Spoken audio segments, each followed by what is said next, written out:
Welcome back, ladies and gentlemen, for another YouTube video. I am All in Crypto, and today we are going to be delivering an important video. We are going to be highlighting once again a number of cryptocurrencies that I believe are going to play a significant role and have been chosen to facilitate the new financial system.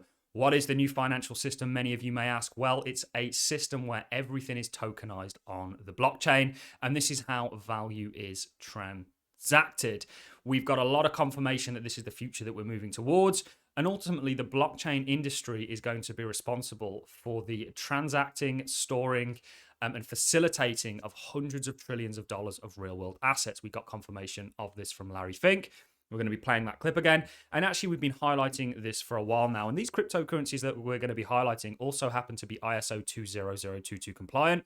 Currently, right now, we're getting a lot of confirmation from a price point of view and seeing some interesting moves and strength being shown with these cryptos, which essentially may lead to or lead you to believe that there is a favoring of them and that they're going to do quite well. And you may want exposure to them. These are, we've called them almost institutional cryptos. However, I think they're more than that. And we're going to be looking at them, highlighting them again, looking at the recent price movements and talking about everything in between. So let's get into the video. I just want to start off with some recent price movements from some of the cryptocurrencies that we've highlighted as being favored by the institutions. You can see them here. We're going to be going over them. But the interesting thing with these cryptocurrencies that are all ISO 200 compliant, and we'll talk about why this even matters or is even relevant, we're seeing some very interesting price movement across the board. We'd say this is now in a stage 2 breakout, which is an uptrend, and we expect more price appreciation to come for XDC. Now, XDC was a project that we highlighted over a month ago, and we said it was a good buying opportunity.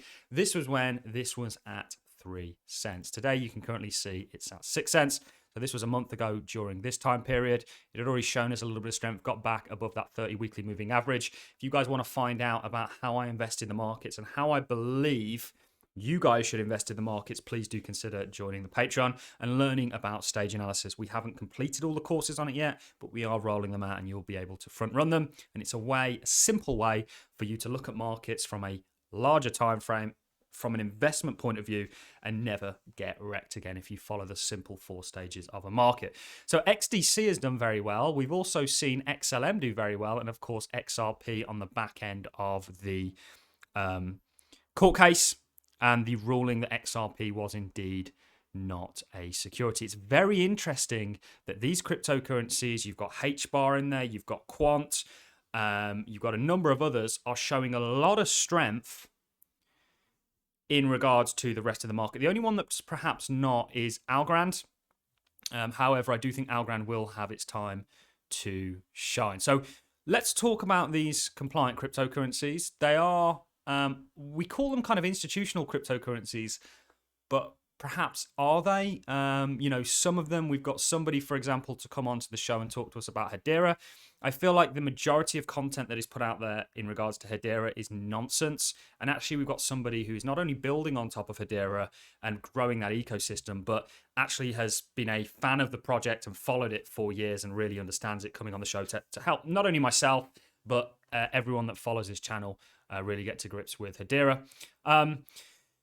It's very interesting what we're seeing here. And ultimately, these cryptocurrencies have been chosen.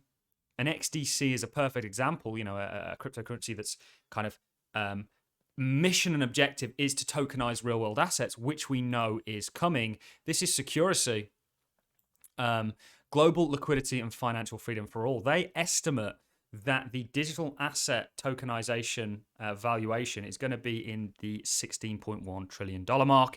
This is essentially gives it a bigger market cap than the likes of gold already. And you've got 77% agreement.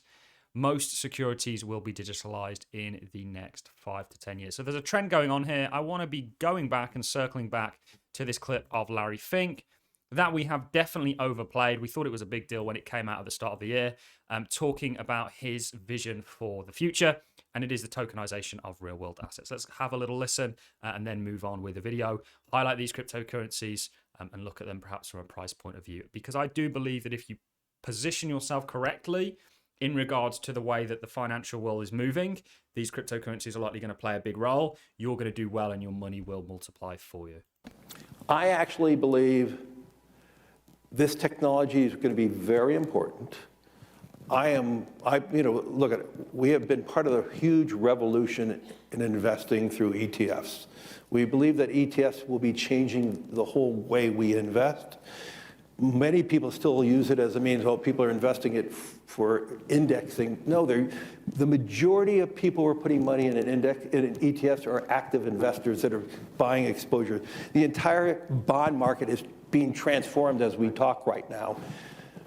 I believe the next generation for markets, the next generation for securities will be tokenization of securities.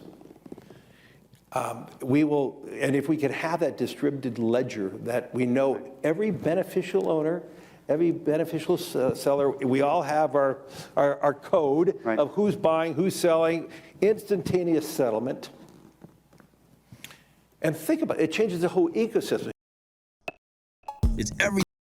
We'll leave it there, guys. This is the world that we're moving towards, very much so. And again, these cryptocurrencies that we've highlighted are going to play a role in them. You can see at the top right here, you've got XDC, which is very much focused on the facilitating of tokenized assets. They've got some insane partnerships that most people don't even know about. We'll be doing a lot more covering of this on the channel.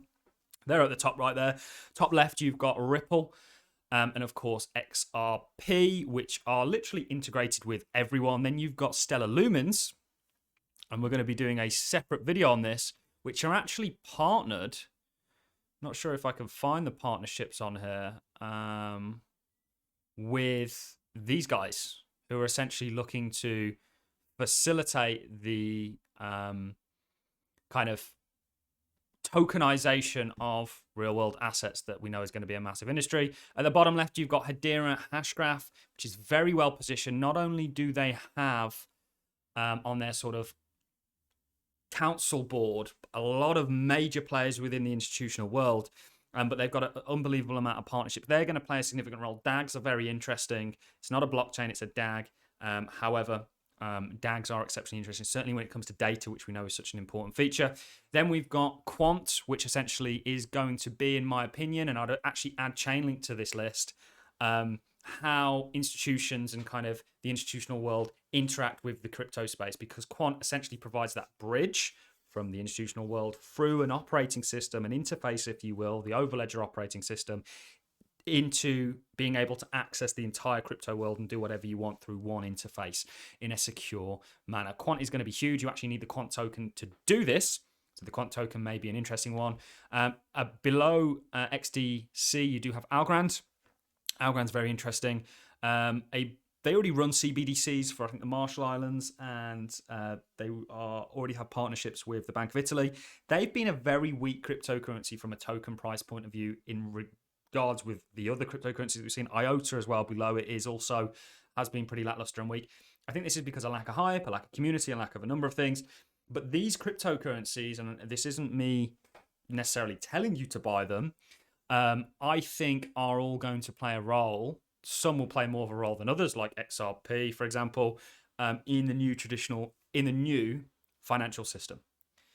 And if you want to benefit from what we've got a lot of confirmation is coming, these cryptocurrencies are likely going to play a role in it. And it's no coincidence that these cryptocurrencies are also ISO 20022 compliant. Why should you give a damn about this kind of compliancy?